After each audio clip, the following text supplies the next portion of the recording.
I'd like to call this March 8th, 2021 meeting of the Planning and Zoning Commission to order. All right. Oh, I forgot we're doing the Pledge of Allegiance, aren't we? Yes. Okay. All right. Let's please join me with the Pledge of Allegiance.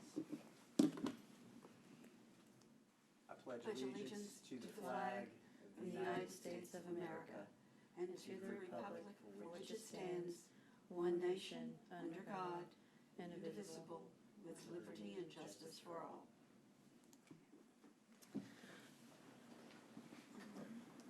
Right. Before we get into the agenda items, we have an open forum, so any members of the public that would like to speak on any matters, this is your opportunity.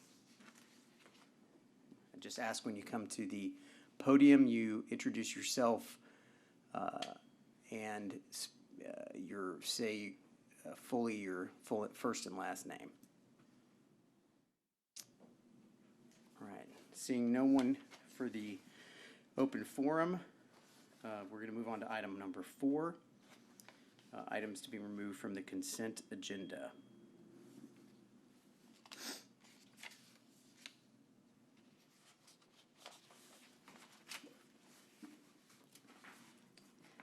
Commissioner Depish, Yes. at this point, if any of the commissioners would like to have an item removed from the consent for discussion, they could. Otherwise, we can just move on to the minutes.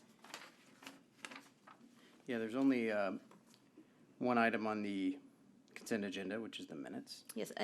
In the future, you may have final plats, amending plats, things of that nature, but today we just have the minutes for your review.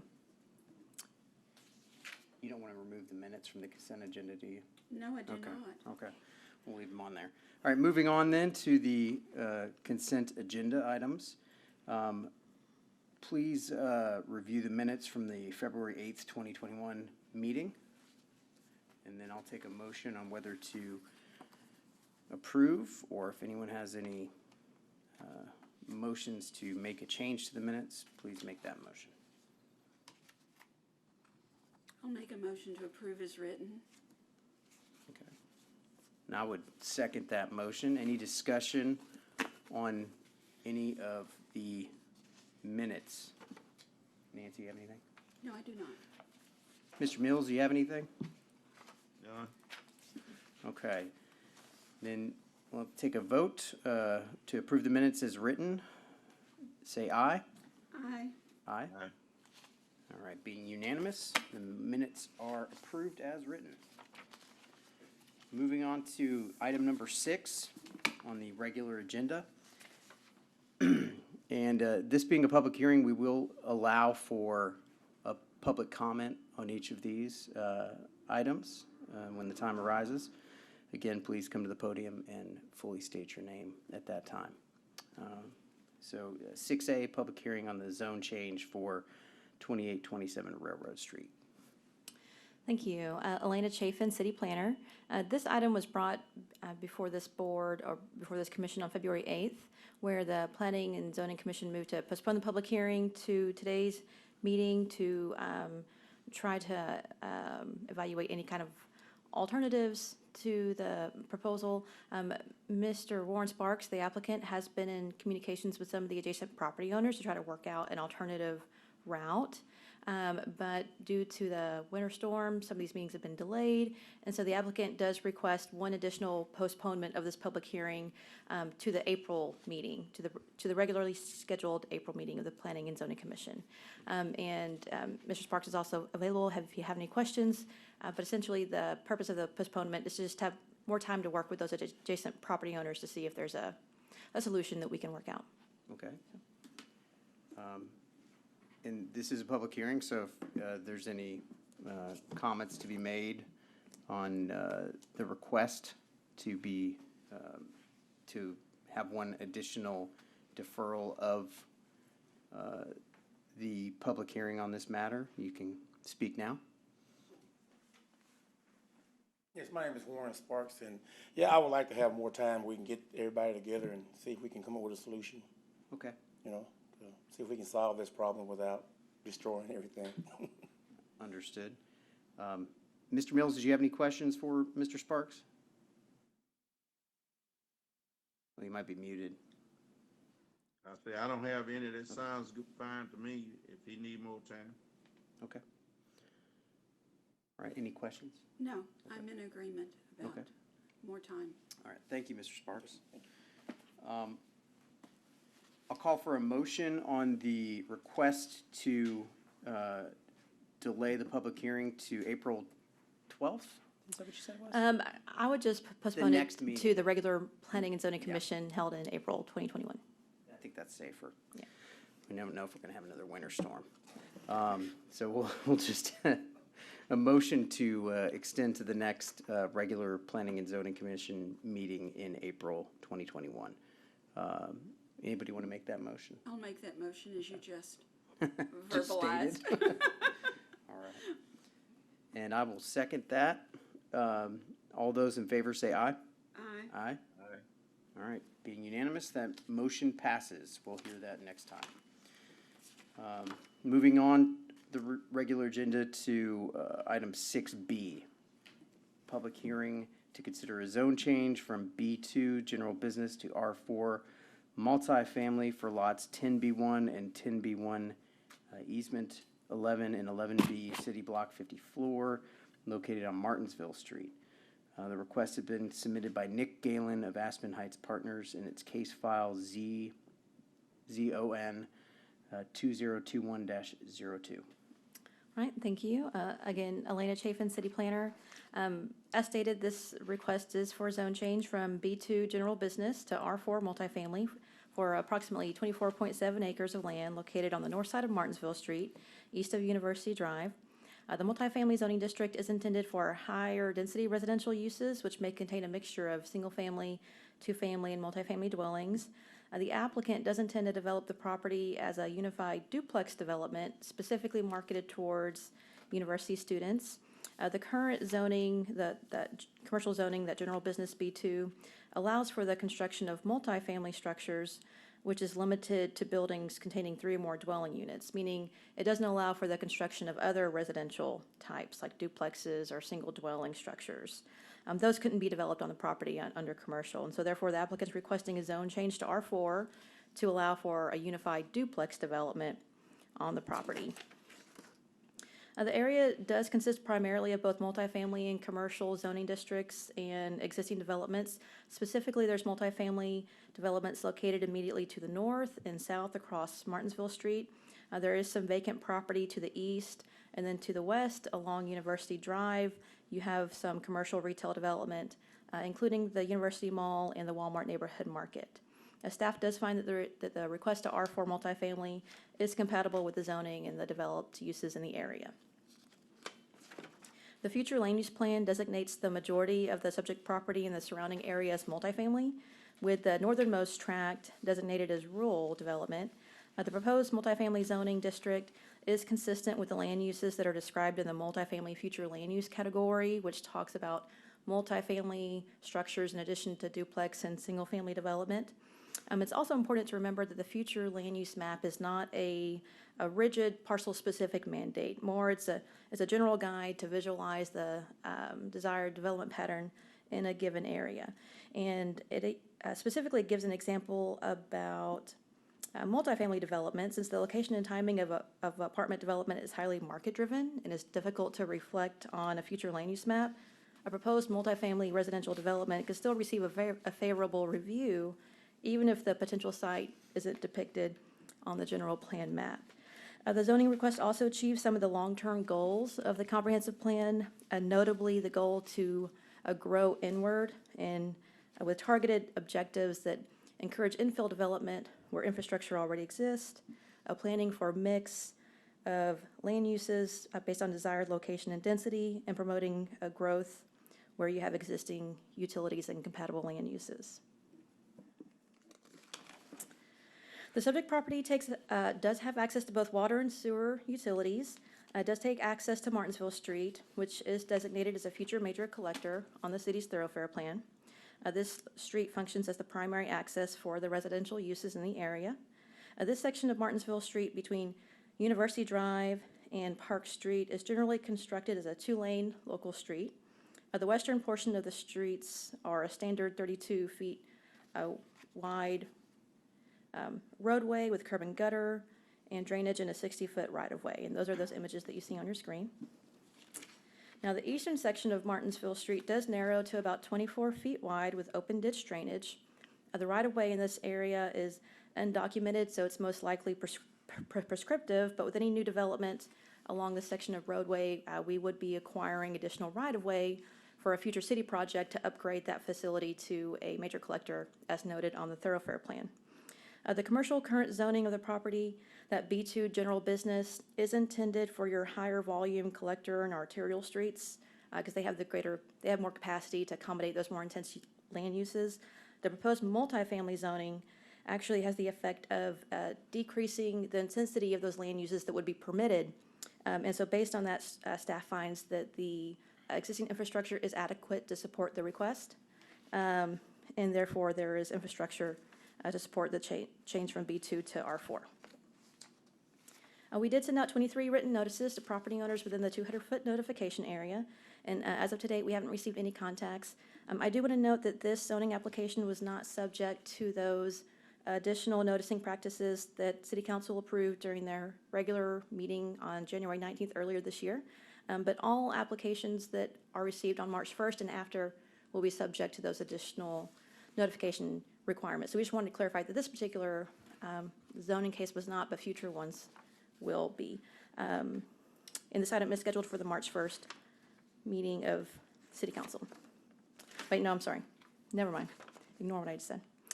So the following findings that are outlined on your screen are the criteria that are outlined in the zoning ordinance that you must consider whenever reviewing a request for a zone change. These same criteria were outlined in the staff report. And based on the findings outlined in the staff report and those mentioned in the presentation, we do recommend approval of the change of zoning from B2 general business to R4 multifamily. And this item is scheduled for the March 16th City Council meeting. We do have the applicants in attendance. They are remoting in, and they are available if the commission has any questions. And with that, I will conclude staff's presentation and open it up for questions from the commission. All right, any members of the commission that have any questions for Ms. Chafin, go ahead.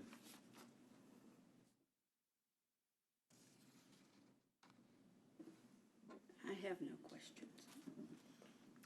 I have one. Okay. You indicated that as part of the process of approval, there'll probably be additional right-of-way dedicated to the city from, I'm assuming from that side of the road. Is there a plan to include some sort of pedestrian access? Because I know that as somebody who's driven up and down that road a lot, it seems like it's a pretty dangerous road to walk on right now. And I can imagine if you have college students there, there's going to be a lot more pedestrian traffic going down to the Walmart or whatever.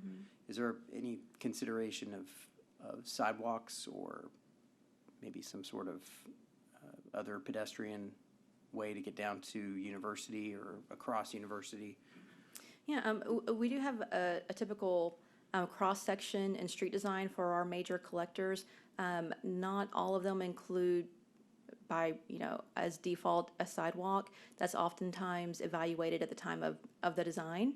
And so in the future, when we're looking at upgrading the street to major collector, we could look at that in regards to, proximity to the university, traffic counts on this roadway to see if the demand was there for some additional pedestrian access. But at this time, not that I'm aware of. Okay. And if I'm wrong, I'm going to have our city engineer throw something at me to correct me, but all right, thank you.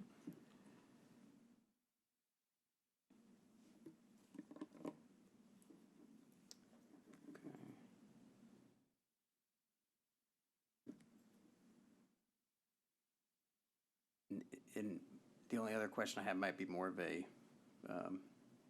engineering question Okay. regarding development of that property. But so I guess we'll make Mr. Bartlett come up. All right, good evening, Steve Bartlett, Director of Public Works, City Engineer. Evening. Just a question, just knowing that there's a pretty big hillside there, I'm assuming there's gonna be a lot of dirt moving in this project? I would assume so. Is there any issue with current utility expansion of that area, or is it already there?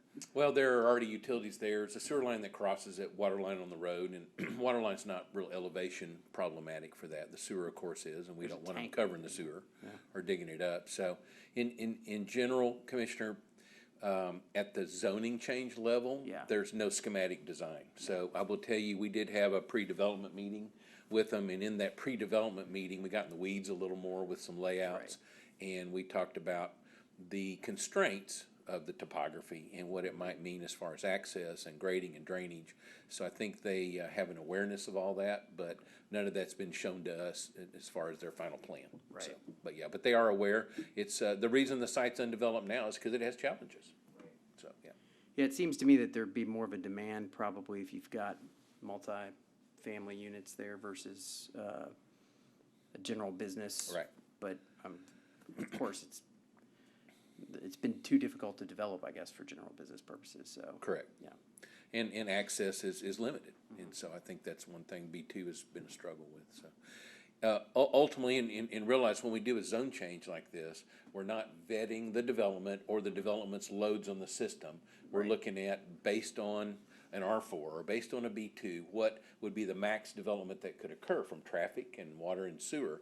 But as we get closer and see what their needs are, let me give you an example. If they need extensive fire protection in those buildings, then that may or may not be adequate water pressure for that until they do hydrant tests. So there may be infrastructure improvements or extensions that come along with the development, and that's just something that we literally work with them and negotiate as we go through. Understood. Okay. Just a generalized question. As a developer is developing a property such as this and it requires upgrades to existing facilities, does the developer bear the cost or share the cost? Okay, that's a good question. So if there are no utilities on the site, then we have an ordinance that allows utility extensions up to 500 feet, or the first 500 feet is paid for by the city, is a better way to say that. So there's a sharing of that. It could be up to 100% city if it's 500 feet. Beyond that, again, the developer pays 100%. And we do a development agreement that goes to council that outlines the specifics of that. If we just need upsizing of a particular line, then you're absolutely correct. Unless there is a 380 or some kind of development agreement where we put in place as some incentives for development, then typically they would say, we need a 12-inch water line instead of an 8, then they're responsible for the cost of that upsizing, and we obviously supervise the construction. So I'm saying yes, comma, sometimes there are agreements where we're incentivizing through those utility expansions, but that, so it can happen both ways. Understood. But the default is they pay for it. Good. Mr. Mills, did you have any questions? I don't have any. I don't have any more questions if you don't, Nancy. No. Mr. Deputy, can I add one item from your earlier question on sidewalks? So we've had numerous, I don't think I broke everything here. We had numerous requests for sidewalks in this area. Actually, even from Independence Manor folks who were kind of coming through and down there. So I will tell you, nothing's impossible, but the grades are extraordinary in that area. And so there have been hesitations about things that far, far exceeded normal ADA level sidewalk slopes. So I'm not saying it's impossible. I will say this is one of those areas where it may in fact have some unsafe characteristics as well to have additional pedestrian pathways. So if we don't have those pathways, then we're not saying you can walk here. And so it's been a challenge, both from kind of some legal thinking as well as just practical building sidewalks. So still don't know the answer. As Elena told you, we'll evaluate it when we get there. But I wanted you to know this is one area where we have not extended sidewalks just because there were constraints. Okay. And I've seen in some places where there are steep grades, they'll go down and then terrace almost and have like a little, I don't know what you'd call it. I don't know, We call it- switchback? We call it a whoop-de-doo, Yeah. but that's a technical term. Yeah. So, yeah. But Yeah, that seems like it takes a lot of space. Yeah, you and do. You expense. literally have switchbacks to try to flatten that grade, just like on a road in the mountains, you know, where you snake it instead of going straight down. These would probably be kind of a ridiculous looking design, I will tell you that. Yeah. So, But yes, there's ways to do that and try to get through those areas and handrails and all kinds of things. It's just, it's more than just a sidewalk at the back of curb. Yeah, but people are gonna be walking down the road whether you have a sidewalk or not, which would be That's my correct. concern about it. Yeah. That's, you're absolutely correct. Yeah. Because I've had a few near misses on that stretch of road. And Right. And it's a question of whether we invite that by putting sidewalks in or not. Okay, well, thank you very Thank much. It looks like Mr. Galen's on. I don't know if he has anything he wanted to share. We could, No, I'm certainly available for questions, either now or later. But just want to thank everyone for your time and consideration for this zoning case. okay, thank you very much. Anybody got any questions for Mr. Galen? No. Okay. Any more questions for Ms. Chafin or about this application? Okay, well, I don't think we have any other questions. We'll go ahead and. Are you ready for a motion? You want to open up for the public hearing? We, again, this is a public hearing. If anybody has any public comment, feel free to come up to the podium. It doesn't look like there's anyone here. Okay. Well, we'll close the public hearing then on this item. This is, again, ZON. It is an O, right? Not a zero? ZON. That makes more sense that it would be an O. ZON, Yeah. yes. 2021-02. I will call for a motion, and then if we have any discussion amongst the members of the commission, we will have opportunity to do that after we have a motion and a second. So anybody would like to make a motion? I'll make a motion to approve a change of zoning from B2 general business to R4 multifamily for the property described in case file ZON 2021-02. All right, and I will second that motion. Any discussion or from any members of the commission on this?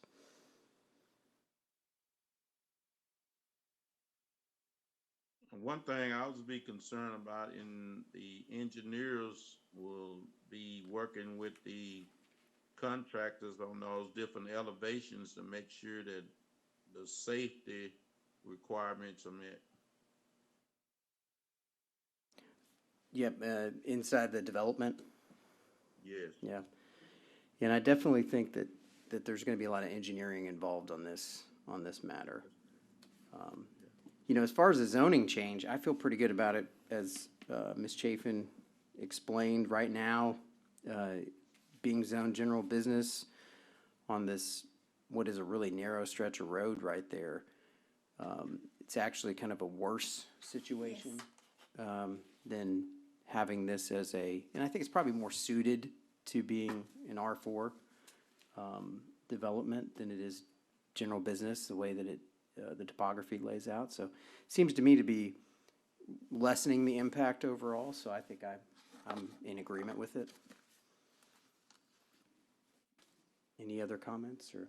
No, Concerns? I personally never thought of that as a business area. I always thought of it as some residential.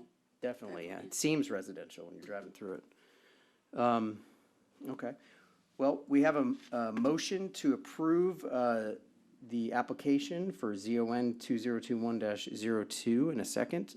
All those in favor say aye. Aye. Aye.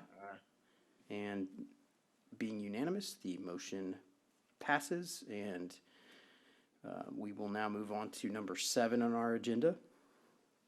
A discussion and possible action on future agenda items. So if any commissioners have anything they'd like to inquire about, subject that is not on this agenda, or a statement of specific factual information, or the recitation of existing policy, or future items to be placed on the agenda, you could bring that up now. So anything that you all would like to add? I would just like to make a brief announcement. We did officially post the RFQs, the request for qualifications for our comprehensive plan update and our downtown master plan. Yes, and the deadline for those responses are March 26th.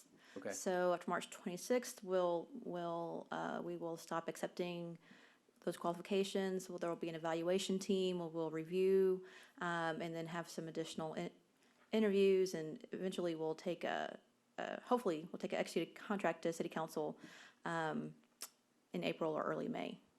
So just something to keep on the horizon. We're also going to be having a Planning and Zoning Commission training and retreat later in the spring, just kind of as a refresher on policies and procedures, and we have updated some of our regulations in our zoning ordinance, so just, to educate you guys about that and some of the other procedural changes that we're making. And we'll be sending out more information, trying to get a list of potential dates based on the availability of the commission before we schedule that. So just be looking out on your calendars for those items.